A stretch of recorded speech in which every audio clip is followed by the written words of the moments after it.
in the room for us for the last few, maybe for the last session or for the last few sessions. So thank you so much for being with us, and thank you so much if you just join us. As I said, we are going to start talking about flexible admissions, but before we start talking about flexible admissions, let's take a look how we are going to communicate today. So this session is going to be recorded, and we will be sharing the recording link the next week. And you will also be, like for today, you will be able to connect with us in the chat, and maybe this is a good time to test the chat. So if you want to share your name and where you're joining us from today, please do it now. We would like to get to know you a little bit better. We also have raise hand option and the reactions button. So if there is information that you are finding very interesting, please give us a heart or give us a applause or thumbs up if you're following the conversation. So that is for how we are going to communicate today. Before I start this session, at Royal Roads University, we also like to acknowledge the land where we work. So I'm going to ask my colleague Tracy to move to the next slide. So Royal Roads University acknowledges that the campus is located on the traditional lands of the Esquimalt and the Songhees ancestors and families. It is with gratitude that we now learn and work here, when the past, present, and future of Indigenous and non-Indigenous students, faculty, and staff come together. So thank you everyone for being here, and welcome. So Tracy and Bev. Tracy and Bev, we work very closely, and we have been working together for a long time. They were some of the first people I met at Royal Roads when I became an employee. And we also have Christine. The three of them, they're part of our enrollment advisors team, and some of you might already know them or have been in conversation with them because they are always willing to help all our applicants through the process. So Tracy and Bev, I will pass over to you. Hi, everyone. My name is Bev, and I've been working at Royal Roads just over 16 years now and advising prospective students for the last 8 years. It's my pleasure to be here today to help explain our flexible admission process. I'll be co-hosting this session with my colleagues, Christine, as Andrea just mentioned, and also Tracy. Tracy, did you want to introduce yourself? Yes, thanks, Bev. Yeah, I'm Tracy Summers. I'm also an enrollment advisor here at Royal Roads. I've been with the university for 10 years now and in this role for 7. So have spoken to a lot of students and applicants over the years. And of course, we've got our colleague Christine that's going to be helping out in the chat box. So yes, thank you, Christine. Yeah, thanks, Christine. So first, what we're going to cover in the slideshow today, first we'll quickly look at our standard admission process, just to give a little bit of context for our flexible admission process. We'll see what programs allow flexible admission. We'll go over what you need to be eligible for a program via flexible admission. We'll see also what you need to put together for your application, and then ending with any questions that you might have about our flexible admission process. Sorry, I think I also missed out the flexible admission requirements. So we will go over what you'll need to have in order to be eligible for a program under flexible admission. So as Andrea had mentioned, please feel free to add questions into the chat box for Christine to look after. Tracy, would you like to begin? Sounds good. So yeah, we're going to start with speaking a bit to what standard admission is, and that's typically what you would think of in terms of admission to a degree program. So if you're looking at your first year entry or a 4-year degree program, typically what you would require is a high school graduation minimum with a B average and some specific courses. And we've got more details on our website for exactly what that looks like, but typically that's what you would see. And so that's what we would consider standard admission to a first year. And of course, at Royal Roads, we also have completion degree programs. So you can complete your undergraduate degree by entering into your 3rd year. So completing year 3 and year 4. So normally, typically, standard wise, we'd be looking for you to have completed your 1st and 2nd year studies already. So either have completed a 2-year diploma or 60 credits of post-secondary education, and that could be from another institution. And again, that's kind of the minimum requirement to enter your 3rd year, and that's what would be considered standard admission, which we have. And also mention we have a number of transfer agreements with a number of institutions from across Canada, although we're not limited, or you wouldn't be limited necessarily to those formal agreements. We would be looking at, 2 years of education from pretty much any post-secondary, as long as it's for academic credit. And just to mention too, that a few of our programs have some additional requirements, like our Bachelor of Commerce in Entrepreneurial Management and our tourism and hospitality programs, where you may also, or you will also be required to have some work experience. And those are very specific requirements to all 3 of those programs.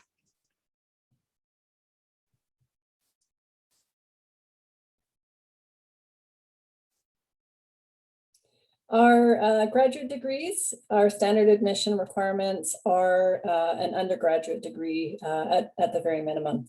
Some, actually this goes for most post-secondary education institutions, as some of you may have already found. Some of our master's programs require you to have an undergraduate degree that is relevant to the program that you're applying for. And some master's programs have a minimum GPA or grade point average, an average grade requirement. So what if you don't meet these requirements for standard admission? Next slide, please.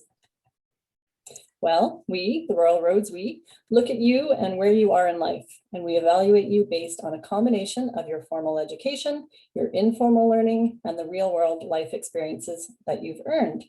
So formal education could include maybe that half-finished degree that you did years ago.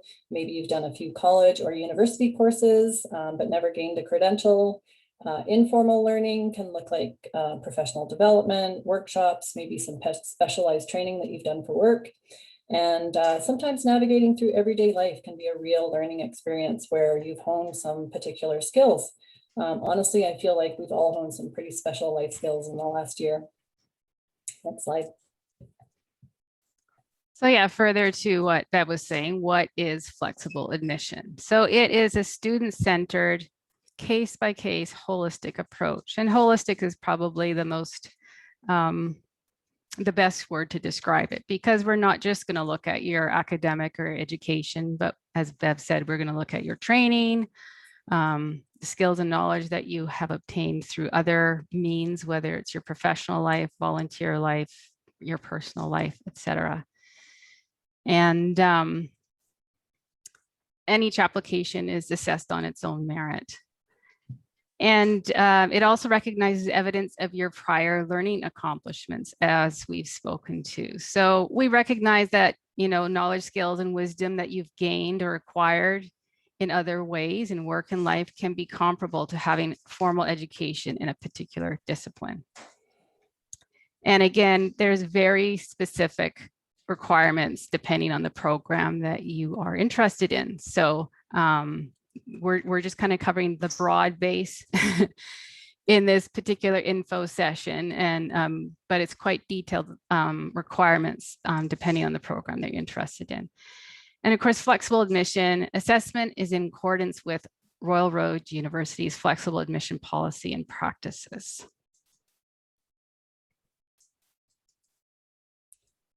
So why do we have flexible admission? Well, we recognize that it enhances accessibility to post-secondary education for people who haven't necessarily followed a traditional academic pathway. It provides an opportunity to be evaluated and receive recognition for your existing skills and knowledge. So you may still be a good candidate for a program. You've just learned some relevant skills and knowledge outside of the classroom. And our objective in reviewing all flexible admission applications is to assure that you would be able to successfully complete the program that you're applying for. Next slide. So we'll talk a little bit about what flexible admission isn't. And so first of all, it's not an option that you actually select as an applicant. It is how you are assessed by essentially admissions or by the university. So you're not necessarily looking to apply one way or another. You are, depending on your background, is going to be how you're assessed. So some people, might say, oh, I had a degree years ago, but I did terribly, and I would rather pretend that it never happened. that's not the case. We're still going to need to see that transcript. And many of our students, have come back years later and have accomplished all kinds of things in their life. And, that degree or that mark doesn't necessarily hold them back because they have all of these other skills and accomplishments that are relevant to their application and the program they're interested in. It also isn't an easy way to gain admission to a program. A lot of people think that flexible means that we might take less than what is required or we're flexible on our standards. And that's not the case at all. It just means that we will consider other means and other ways that you have acquired skills, knowledge, and experience other than just in the classroom, as Bev said. So it's no less a rigorous adjudication than standard admission. It's, in fact, you as someone that may not have the traditional education background may be required to submit a lot more documentation and evidence of your background than someone that might meet standard admission requirements, and all they need to submit is a transcript, for example. And it also isn't for applicants who don't have relevant work experience. So be expected to have relevant work experience if you don't have the academic background. And we'll get into more of what that means in terms of relevancy. And it isn't a way to decrease a number of courses once you're in a program. So you might well exceed the admission requirements in terms of your background and experience. And that doesn't mean that you get to kind of skip ahead and skip some courses and get some additional credit once you've been accepted into a program. It just means that you're going to have a strong application for the program and be a great candidate for the program, and you would still be taking the program in full. There's one or two exceptions, but I won't get into that. That's if you're a chartered accountant and are applying to the MBA. So you might get 1 or 2 credits.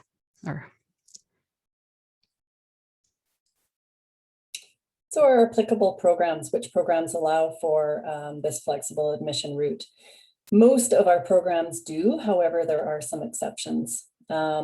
Most of our undergraduate programs allow for flexible admission. However, the bachelor's of environmental practice, so that would be our BA or BSc in environmental practice, you still need to have 60 credits of post-secondary education or a 2-year diploma, but you don't necessarily need to meet that GPA, or if you don't meet that GPA, you can still apply for that program if you've got that education, but you've got some work experience, you can apply for that under the flexible admission route. All our graduate programs, all our master's programs at least, but not our doctoral degrees. So the Doctor of Business Administration and the Doctor of Social Sciences, you do need to have a master's degree for admission into those two programs. So if you don't have a diploma or 60 credits and want to apply for a bachelor's degree, or you don't have an undergraduate degree and want to pursue a master's, you don't necessarily need to go all the way back to the beginning of an educational journey and start from square one. That is, of course, as long as you meet the flexible admission requirements, which Tracy is going to go over next. Yeah, and just to add to that, that's one of our favorite conversations to have with prospective students that, are kind of mid-career professionals and thinking they have to start from year 1 or year 2. And they're really looking to get their master's degree eventually and find out that, guess what?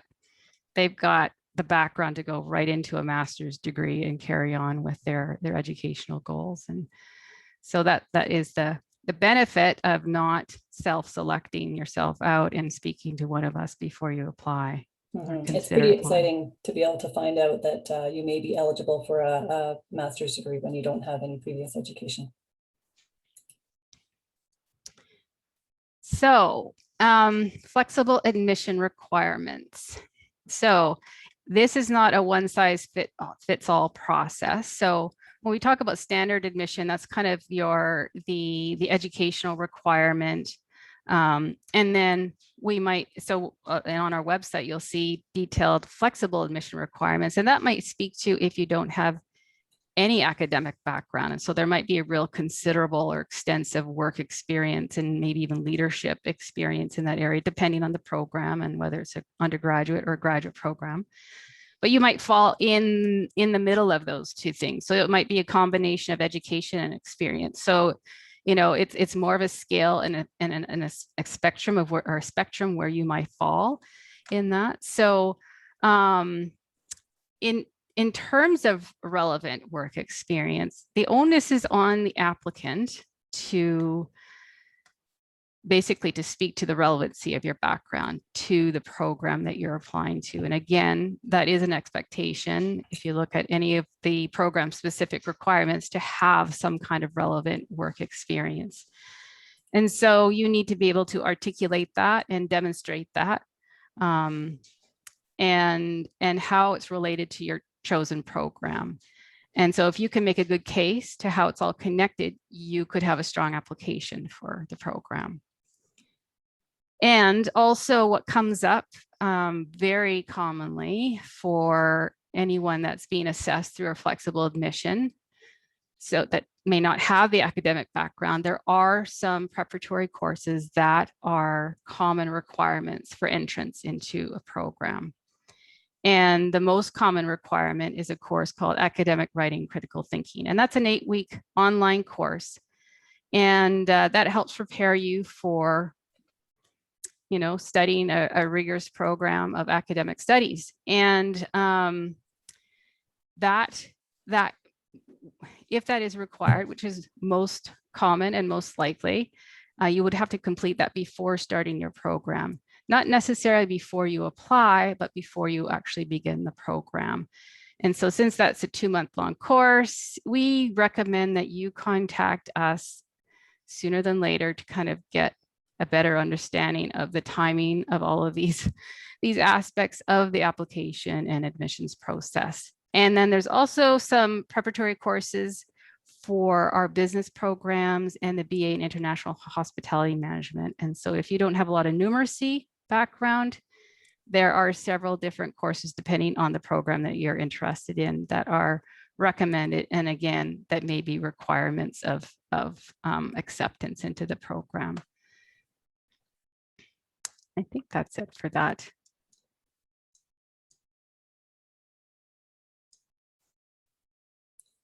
So now that you've determined your eligibility for a program, or maybe you've had a conversation with one of us, the enrollment advisors, to help you determine this, you may feel ready that you're ready to apply to a program. So you'll need to submit a complete application. We do need all of these documents in order to move forward with a review of your application. But you'll want to start, first of all, with the online application, and that's available via our website. And then to support that, you'll be submitting a personal statement or a letter of intent. Now, this is really a key document for flexible admission. It's where you will provide evidence of how you meet the flexible admission requirements, and you're providing the information that we really need to make an informed decision on your eligibility for the program. So really articulate well and make the connections between your background, your career aspirations, and then the program that you're applying for. We want to know that you are a good fit for the program, but also that the program's a good fit for you. And note that there may be some very specific requirements around the personal statement, some program specifics. So do check the website for those specific application requirements, especially the personal statement. There's sometimes a list of questions that you'll need to include in that document. And the personal statement may also be used as an example of your writing skill. So do proofread, maybe get a second or third set of eyes to look it over for you. And if you do include any previously published content, do cite your reference. And please don't plagiarize or have someone else write it for you. Plagiarism, and not just in academic papers, but also in these documents, is taken very, very seriously at Royal Roads. So make sure it's written by you and it's completely original. In addition to that, we'll need a detailed or structured resume. Tracy, would you like to speak to that? Yeah, so since the flexible admissions process is really speaking, you know, you're going to be speaking to your accumulated knowledge and skills and experience through work and volunteering, et cetera. Your resume becomes a vital component of your application. And so this is not a typical kind of job application where, you know, normally it's good to keep it to be a concise 2-pager. You know, this is not the case. This is a detailed resume, you know, chronological resume. You want to get into more detail than less, more descriptive. Don't let us assume that we understand certain roles and responsibilities that you've had. And you're also going to include, you know, anything that you've done, professional development, training, volunteer-wise, anything that you think would have relevancy to the program and what you bring to it. Again, this is a holistic process, so we want to get a whole picture of who you are and what your background has been. And of course, you're going to detail out, you know, the more recent, you know, the last 10 years more than, you know, maybe you have 30-year history. But again, we say don't worry about the length of it. We're not looking for novels, having said that, but it is a detailed document. More details is better than less. In addition, you'll need 2 or more letters of reference. Normally it's required, 2 letters of reference are required, but you're welcome to submit more than that if you feel that you have a 3rd and 4th reference that really support your application. And these should be coming from people who can really speak to your suitability for the program that you're applying for. We will also need official transcripts, only if you've attended college or university, of course, but no matter how long ago it was, we do need transcripts, even though you're applying under the flexible route. There may be some other documents that are either required or at least helpful in supporting your application. Some programs require a writing sample, but also do have the option of completing the academic writing and critical thinking course instead of that, and is often required anyway, coming in under flexible admission. Some programs like to see the MPRR for you military members. If there's anyone from the military here today, you know what that is. The academic writing and critical thinking, actually, as part of your application, it's more likely going to be your proof of registration. And then we'll see that if it was a program that requires a writing sample, but you've chosen to do the academic writing and critical thinking course, then we'll see that, you know, you're on track to complete that course. And then following that, you would submit your academic writing and critical thinking grade letter just to let us know that you've made the grade. You can clear that condition. And I think Tracy's already mentioned, but just to reiterate, you don't need to complete that course prior to completing an application, just prior to the program start date. And sometimes it can be several months prior to the program start date. So make sure you keep an eye on that. And just to note, again, check the website for program-specific application requirements. There are also document submission guidelines located on each of the program application requirements pages. So you'll know how to submit all these documents to us. Next slide. So yes, everyone's life story is unique. And I think if anything else we could reiterate in this presentation is to reach out to an enrollment advisor. And we have international enrollment advisors as well as us in the domestic enrollment office. And it's always to your advantage to have a conversation with someone before even starting the application process. And of course, you know, we're available to even discuss program options if you're not even at that point yet. And there is our contact information, and you can reach out by email or by phone. And we're booking appointments all the time. We love to speak to people. That's our job. So that's what we're here for. And so the question is, how do I know if I meet standard admission requirements? Well, speak with one of us to begin with, and we can, you know, speak to, you know, potential suitability. We could not give you any kind of certainty off of a conversation. The only way to know for sure is to go through the actual application process. But again, reach out to one of us to even know how to start that process and what you may need to do and what you may need to think about and the timing of it. And there's lots of things involved. But and again, the other thing that I would say, if you're not sure if you meet the admission requirements, even if you think you do or you don't, speak to us anyway. You might be an excellent candidate, but think you're not. just based on your own understanding. So it's interesting how many conversations I've actually had with people who have just totally disqualified themselves from a program. And then they've given me just a very brief example or description of what they've done. And it's like, whoa, man, yeah, you're totally eligible. So yeah, it's pretty, yeah, like Tracy has said, don't disqualify yourself at the get-go. Have a conversation with us and we can explore that with you. And I see that's kind of the end of our presentation, our formal presentation. And so, you know, we're happy to answer any questions that people may have. Absolutely. Thank you, Tracy and Bev. And I know Christine has been sharing so much information with all of us in the chat box. However, I see a value to some of these questions be recorded in our link. So I'm going to ask those questions to both of you. So the first question is, do we need to submit original transcripts at the time of the application? Or do we provide those after we have something like a conditional offer?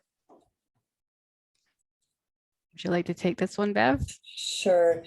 So we do need all documents in order to move forward with the review. So that would include the transcripts. Now, if you're still, if you're in progress in your program, I think that's maybe what you're asking. We would need the official transcript from where you're at now in your program. And then should you receive a conditional acceptance, it would be based on the successful completion of your program. And then at the, you know, if you were offered a seat in the program, you would follow up with another official transcript that would indicate that you've completed your program successfully. So we need an official transcript to begin with, but then also a second official transcript if it was conditional, if the offer was conditional. Thank you, Bev.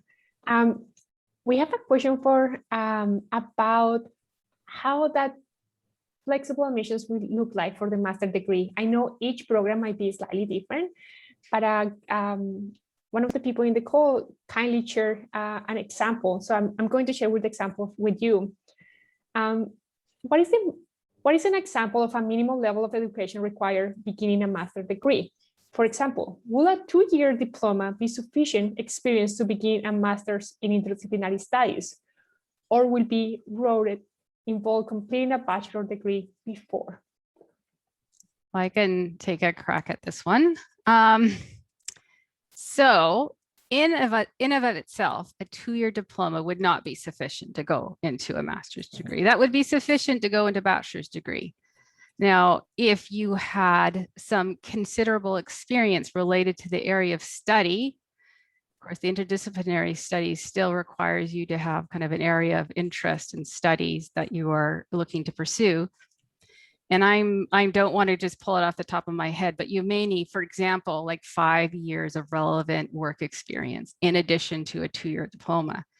So, and don't take, you know, that for verbatim, because I don't have the actual admission requirements right in front of me because it's very program specific. But for example, you might need like 5 to 7 years of work experience in addition to 2 years, or maybe just 5 to 7 years if you have no education. So, you know, you can kind of figure that I'm probably going to need at least the number of years of experience that it took to complete an undergraduate degree, and more, potentially more, and it might need to be related. And depending on the program, you might also need some leadership or management experience. So I know that's not necessarily going to answer your question specifically, and that's why I would recommend you reach out to one of us so we can actually get into the specifics of your background. You can tell us more if you've got other work experience, because we're going to ask you a lot of questions. They're not skill testing questions, but we're going to know more about you than just your education in order to give you a better indication.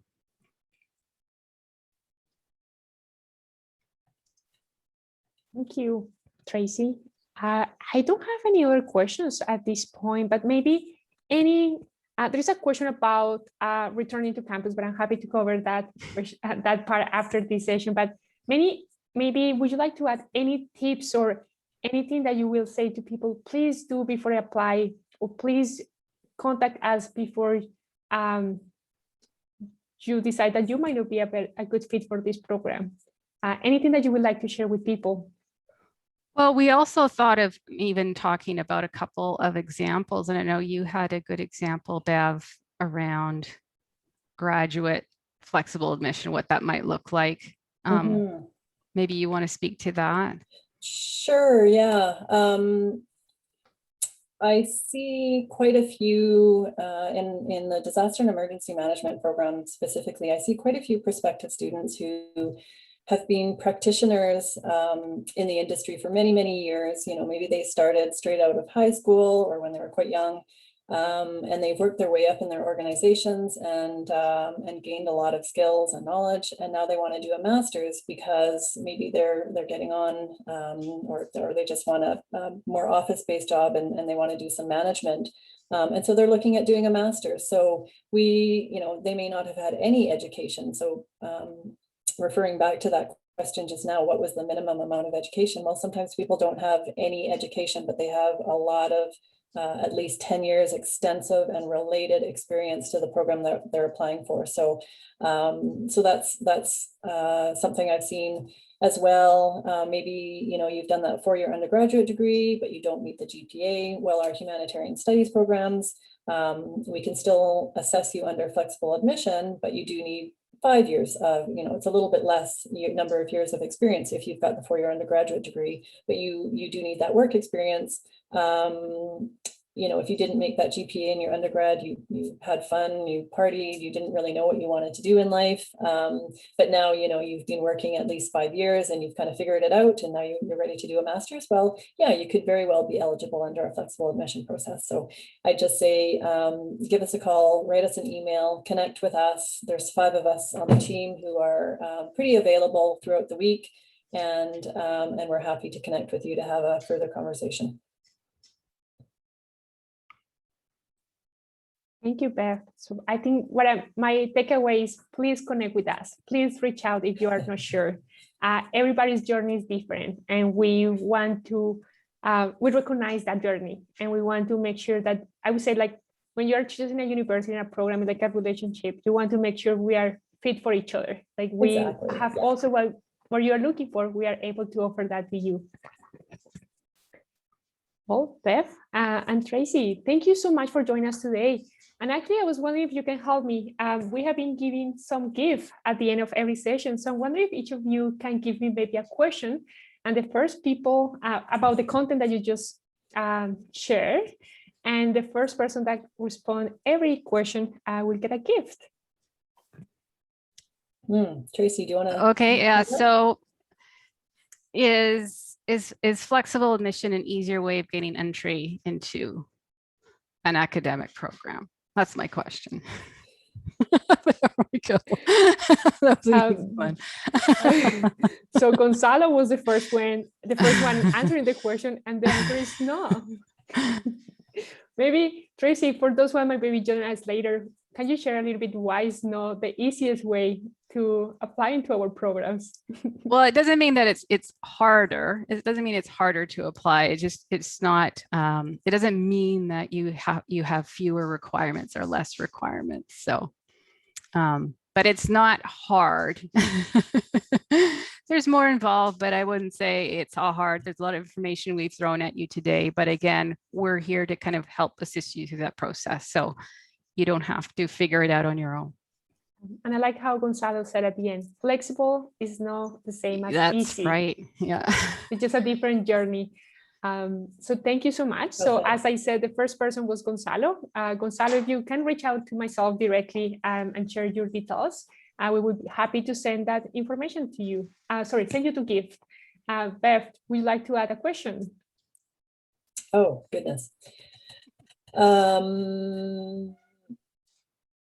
Are there any programs at rural roads that do not allow the flexible admission route?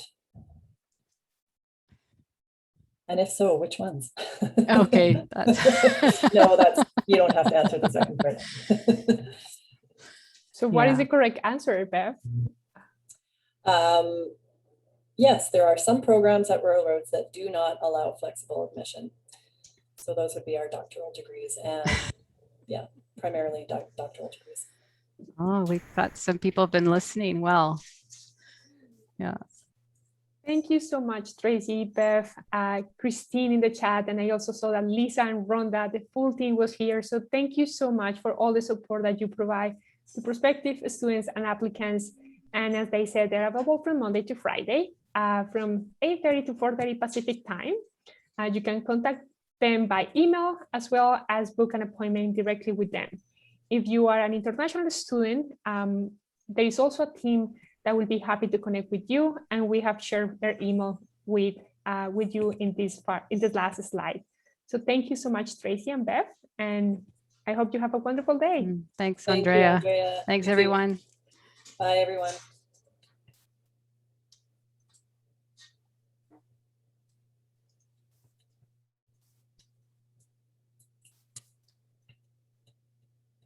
So we will have a little break now. Our next session starts at 3:30 and it's about pathways, different pathways that Royal Roads University have in place for you to become an RIU student. So we are going to, as I said, maybe just take this opportunity to maybe grab a glass of water. Our session will start at 3:30 and we look forward to connecting with you in a bit.